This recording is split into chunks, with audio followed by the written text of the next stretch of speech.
Genghis Capital Limited is a fund manager who is under siege today.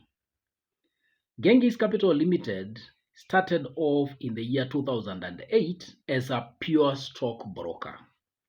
And 8 years down the line, in 2016, they started off their second arm of asset management and obtained relevant registrations, including the one from the regulator Capital Markets Authority. During that time, Genghis Capital was under the ownership and management of former directors of Chase Bank. When Chase Bank was going down at that time, CMA and NNC issued approvals for sale of Genghis Capital Limited from the former directors of Chase Bank to new buyers who are investors led by Pamoja Capital Limited, and the purchase was through a special purpose vehicle. The troubles of Genghis stem from that point, and we shall be highlighting that one.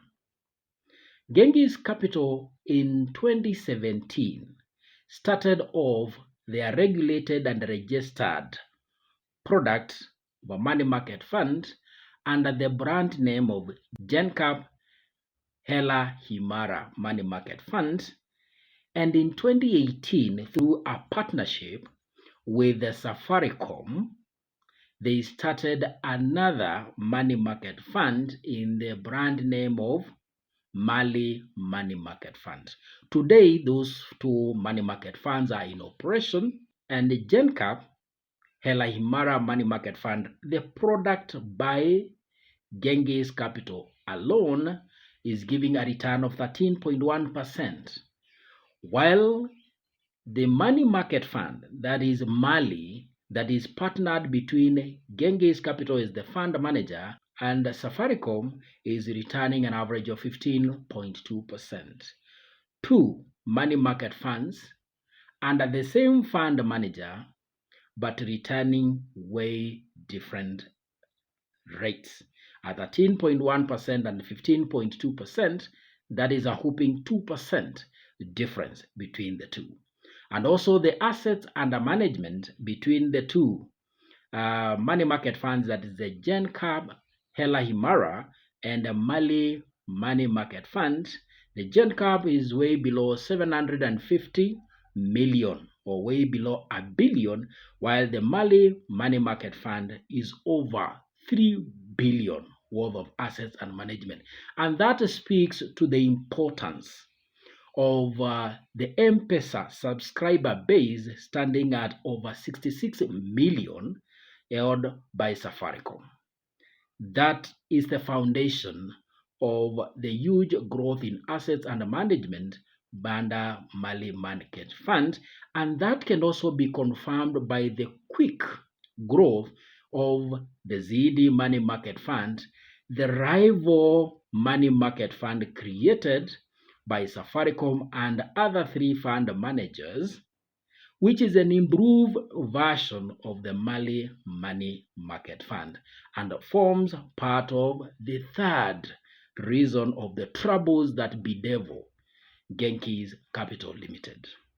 We have other two to make 5 issues that bedevil the fund manager, that is Genghis Capital Limited. And we shall be looking at those 5 areas that bedevil this fund manager after 3 seconds short break, so don't go away. And we shall also look at whether the investors under Genghis Hela Himara Money Market Fund and MALI Money Market Fund need to worry because of the troubles that are facing the fund manager. See you after 3 seconds short break.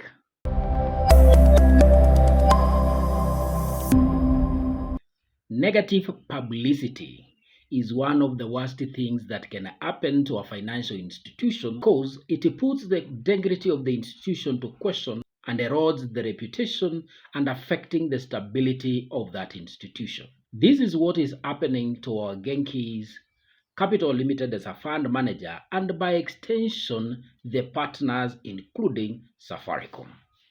Here are the 5 areas that have bedeviled Genghis capital stemming from their year of acquisition in 2017.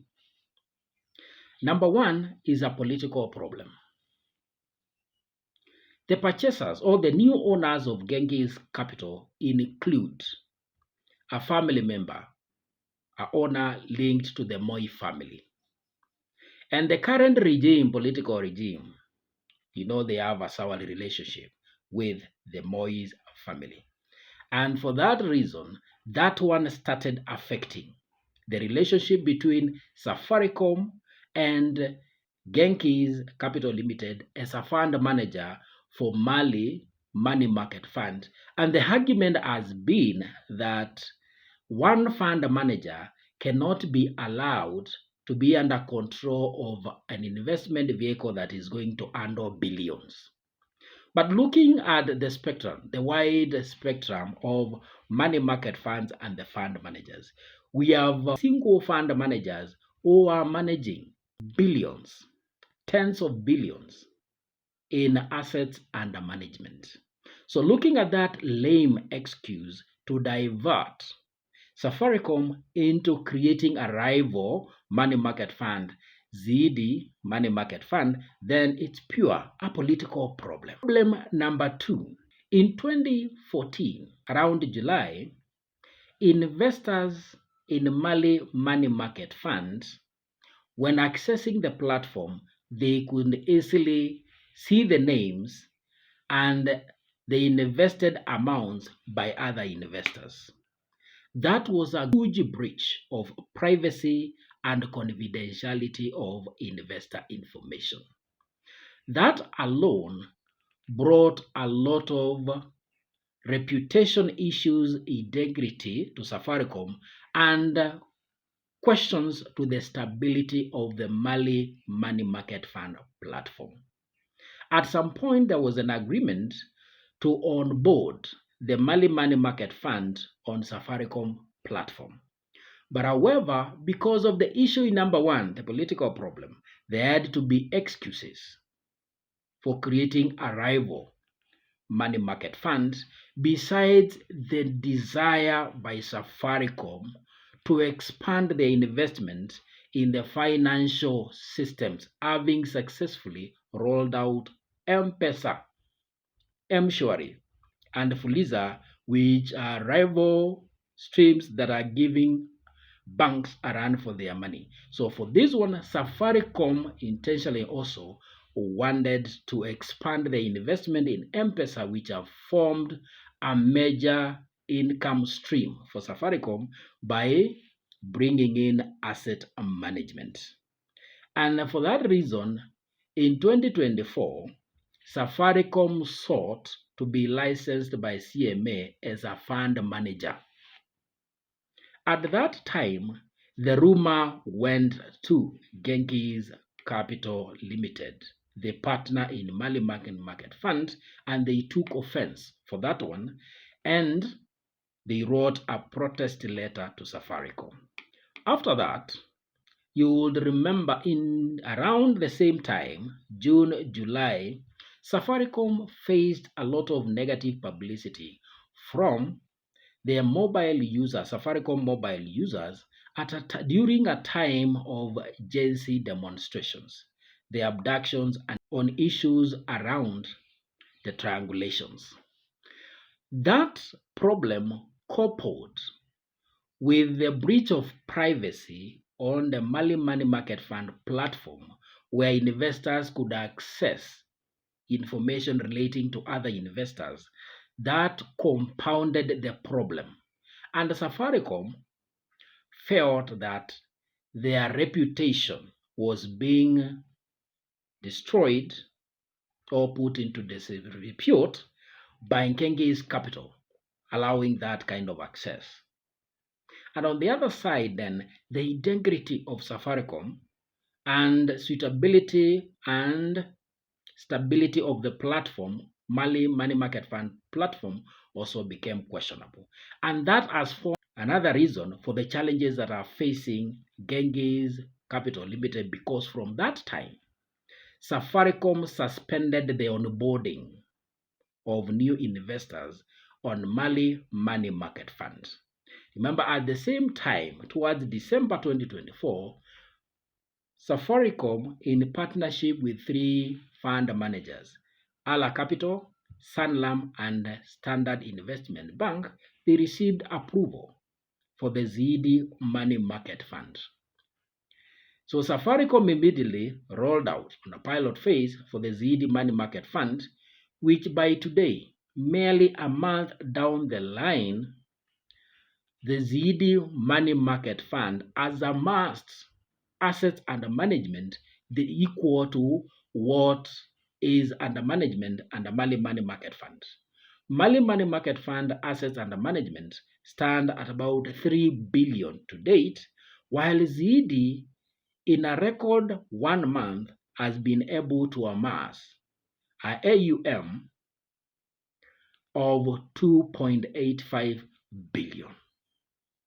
One would be forgiven for thinking that Safaricom just moved what was held under MALI to Ziidi, but that is not the case. The two money market funds are in operation. Then lastly, there is the question of undefaulted debt. This debt that right now stands at 355 million was acquired at the time of purchase of Genghis Capital Limited from the former directors of Chase Bank.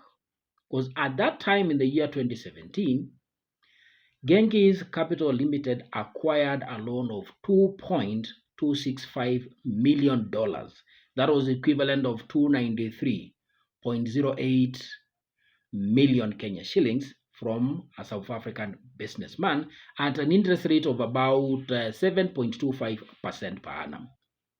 In 2021, they defaulted, having defaulted on that loan, it was litigated at an amount of around 401.1 million Kenya shillings, and a payment plan was drawn that saved the image and the reputation of the fund manager at that time. Remember, the fund, the MALI Money Market Fund, started or was incepted in 2018. So at this time, when all this is happening, Safaricom and Genghis Capital are partnering the same product. 2022 is when we had the shift, the political shift, with having an EU government. But that aside, the loan question of default came back again 2024, and in 2025 January is when it has gone back to courts. And this time round, the assets of Genghis Capital as a fund manager have been attached for auction. The law requires that the auctioneer give a period of 14 days within which Genghis Capital can make arrangements with the lender and maybe bring in a pay plan as has been requested by the Capital Markets Authority regulator. Because as a regulator, the Capital Markets Authority checks on the investor ecosystem. And the ecosystem includes the fund manager, who is Genghis Capital in this case. We have the trustees, the custodians. We also have the auditors, where these parties in that ecosystem do have segregated duties, separate duties. And in this case, the fund manager only sources for investment opportunities and requests the custodian, who is the keeper of the money, to channel specific amounts under management for a particular investment. For that reason, the fund manager does not come into contact with the investor money. And therefore, for this reason, the assets in question for auction are those that belong to the fund manager and nothing relating to the investors in the two money market funds. The GenCab Hela Himara Money Market Fund and MALI Money Market Fund investor monies are well protected and safe with the custodian. In the worst event of a fund manager collapsing or being unable to run the assets in trust, then what happens is that the Capital Markets Authority, who is the regulator, assigns another fund manager to continue with the investments together with the custodian and the trustees. We are far from that yet, because this is just information that has come into the limelight, and of course it has to lead to panic and anxiety of the investors, because not all investors buy the explanation of the segregated duties, and there's always that fear. But this also brings a good opportunity for investors, for us as investors, to test whether investor funds are safe in the event the fund manager gets into trouble. The only time that investor money or capital is exposed at risk and has a chance of loss is in the events we have problems in the points where the money is invested. A good example, if a government default to pay, we will have a problem, because in that case, investor funds may get lost. If we have a company with whom the fund manager invested in their commercial paper or corporate bond collapsing, we'll have a chance of investor monies getting lost through that investment. In the event a custodian bank collapse, because that has been also another major question, in the event the custodian bank is affected, the investor monies remaining in custody with the bank are treated like any other deposits by other depositors, because deposits in banks are insured under Kenya Deposit Insurance Corporation, and all the procedures will apply. So those are 5 specific things that are bedeviling Genghis Capital as a fund manager. There is the political problem between the regime and the Moi family. There is a second problem stemming from what happened in July 2024 that breached investor privacy and confidentiality, when investors were able to see the names and amounts invested by other investors, and that affected the reputation and integrity and tested the stability of that platform. And for that reason, Safaricom, in agreement with the Genghis, had to put a stop or suspend the onboarding of new investors on that platform. But I think humanly possible is also good to think of, because Safaricom had gone the other direction, maybe because of the political questions of the team that is in control through the government controlling. They looked the other side to create another investment vehicle, Ziidi Money Market Fund, and for that reason, to give Ziidi an advantage, maybe they had to put a suspension on this side to channel the new investors on the other side. And because the current investors in Mali, when they know they are no more onboarding, and these many challenges that are facing the fund managers coming to the limelight, then obviously most people would have gone to the Ziidi Money Market Fund. And as a fact, or majority of the investors, either in the MALI Money Market Fund or in the Ziidi Money Market Fund, they don't onboard because of the fund manager.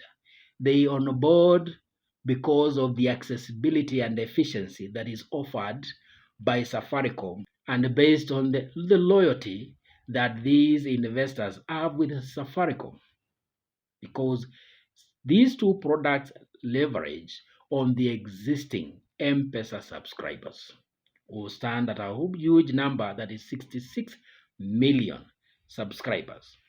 The other one was the desire by Safaricom to run their own investment vehicle as a fund manager, which didn't go through, but at least they were able to acquire a new partnership with the SIB, Ala Capital, and Sanlam for registration of a new money market fund. And lastly is now that credit facility that this fund manager has been in default. So that in summary, that is what the Bedevils Genghis Capital is a fund manager. Thank you for watching, and let's see you in the next video where we will be comparing the MALI Money Market Fund and Ziidi Money Market Fund. Thank you for watching.